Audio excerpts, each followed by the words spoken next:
আসসালামু আলাইকুম সম্মানিত ভিউয়ার্স, এখন আমরা ফাইলগাঁও ইউনিয়নে আছি।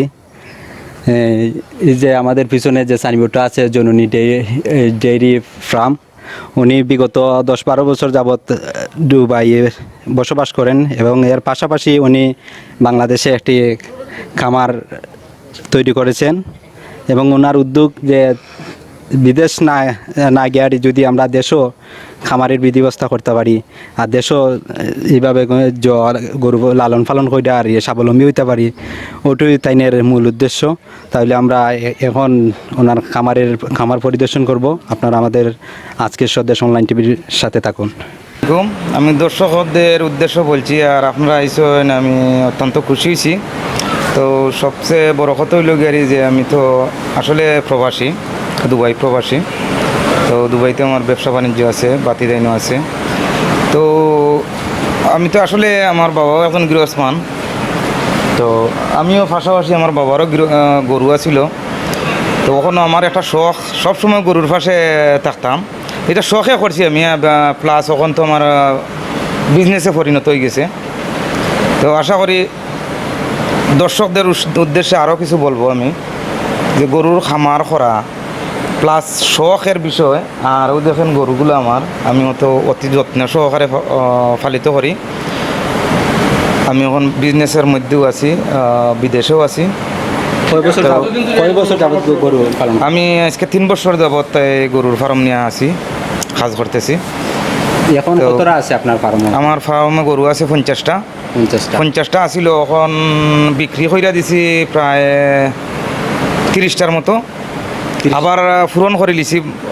আমি একদিকে বিক্রি করতেছি, অন্যদিকে আবার পাশাপাশি আনতেছি। 30টার মতো যে আপনি গরু বিক্রি করছেন, এখান থেকে প্রফিট কী পরিমাণ? আলহামদুলিল্লাহ আমার তুলনামূলক অনেক প্রফিট হয়েছে। গরুর ব্যবসায় কিন্তু কোনো ফার্ম যদি ঠিক মতো পরিচালনা করতে পারে কোনো লস নাই ইনশাল্লাহ। আমি আগে থেকেও জানতাম যে এগুলো জৈব, আগ থেকে 1 মাসের খানি থাকতে আর 1 মাসের খানি আমি ব্যবস্থা করে রাখি আনি। তো আমার তো খারে খুরা খাবাই, আর খের আগেও আমার ক্ষেতের খের আমি খড় খাইটা খাবাই, রাখিয়া দিই স্টকও। 1 বছর লাগে একবারে স্টক করে রাখি দিই। দুধ বিক্রি করি না, তবে দুধের গরু আছে আমার 2টা। তো আমার আত্মীয়-স্বজনটা নিয়ে খাই, প্রসিদ্ধ খাবার। কুরবানির টার্গেট কইরা আমি লালিত পালিত করি। তো আমার টার্গেটটাও ওই লুকে ওইটা, আমি যখন বাড়িতে থাকি বেশিরভাগও 6 মাস থাকি। তো কুরবানির ঈদ হইলে আমি যাইমু কি, আবার 3 মাস থাকি আইমু, আইয়া গরু লইমু, আবার 3 মাস থাকমু যাইমু গিয়ে আবার 3 মাস আইমু ঈদের আগে। ওইটুই আমার যেগুলা খামারি ভাইদেরকে ওইটুই বলবো, মেজারমেন্ট যদি ঠিক থাকে তাইলে খামারে কোনো লস নাই, গরুর খামারে কোনো লস নাই। মেজারমেন্ট ঠিক রাখতে হইব। গরু ক্ষয় করার সময় ভালো জাতের গরু দেখে কিনতে হইব। আর মেজারমেন্ট ঠিক থাকলে অবশ্যই কোনো লসর কোনো জিও দেখি না, আমি ফরিয়াস দেখি না। সবসময় আমি দেখছি লাভবান হইতে পারবো। মেজারমেন্ট ঠিক রাখতে হইব, ঠিক মতো তার পরিচালনা করা লাগবে। আমি তো ওটাও বলবো দর্শকদের, বেকার ভাই যারা আছেন, যারা তো অবশ্যই এটার মাঝে মনোযোগী হইতো, যে এটা তো একটা লাভজনক ব্যবসা। এটার মাঝে শ্রম দিলে অবশ্যই লাভবান হইতে পারবো। এটা একটা লাভজনক ব্যবসা, শখ প্লাস। আমার একটা গরু দেখুন কত সুন্দর, তারা ডাকলে আসে। একটা মায়ার মানুষ না, হ্যাঁ মায়া করে একটা মানুষের মতো তারা চালাই যায়।